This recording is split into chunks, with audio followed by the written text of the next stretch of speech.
Au nom d'Allah, le tout miséricordieux, le très miséricordieux, louange à Allah, le Seigneur des univers, et que l'éloge et le salut soient sur notre prophète Mohammed, sur sa famille, ses compagnons et tous ses suiveurs avec bienfaisance, jusqu'au jour de rétribution. Ceci dit, voici un extrait d'une parole de l'érudit savant cher docteur Rabi' ibn Hadi Umayr al-Madkhali, qu'Allah le préserve, au sujet de l'innovation de fêter le Mawlid du messager, que l'éloge et le salut soient sur lui.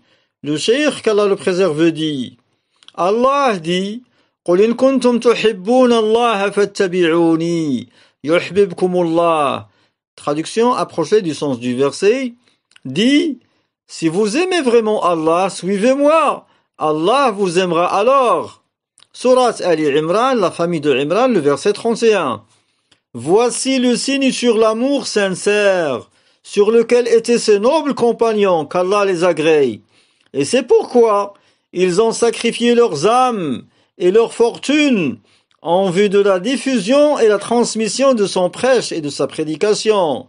Ils n'ont pas établi des mawalid, ni des histoires irréelles, ni des mythes, tout en affirmant voici le signe de notre amour pour le messager d'Allah, que l'éloge et le salut soient sur lui. Or, ceci est une contravention vis-à-vis du messager d'Allah, que l'éloge et le salut soient sur lui. Et celui qui te contrarie, par Allah, il ne tient pas d'un amour sincère. Si vraiment ils aimaient le messager, c'est d'un amour du genre de celui que les chrétiens ont par rapport à Jésus. Ils l'ont aimé, et ils ont dépassé les bornes à son égard, au point qu'ils l'ont rendu une divinité. Ils ont pris les sentiers de l'innovation et de l'égarement, jusqu'à ce qu'ils se sont séparés de la religion apportée par Jésus. Des gens maintenant font des choses pareilles, et il se peut que certains d'entre eux se séparent de la religion à cause de ces contraventions, car l'innovation est dérivée de la mécréance, et elle y retourne, comme des savants l'ont dit, dans Cheikh al-Islam Ibn Taymiyyah, qu'Allah lui fasse miséricorde. Et c'est pourquoi le prophète, que l'éloge et le salut soient sur lui, mettait en garde contre l'innovation, chaque vendredi, sur son noble minbar, que l'éloge et le salut soient sur lui, en disant, ceci dit, la meilleure des paroles est celle d'Allah, la meilleure guidée est celle de Mohammed, que l'éloge et le salut soient sur lui.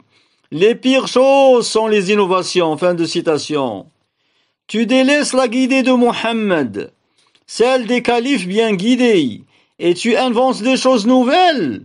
Tu innoves des choses, tout en prétendant aimer le messager d'Allah, que l'éloge et le salut soient sur lui. Par Allah, si tu l'aimais, tu n'aurais pas agi de la sorte.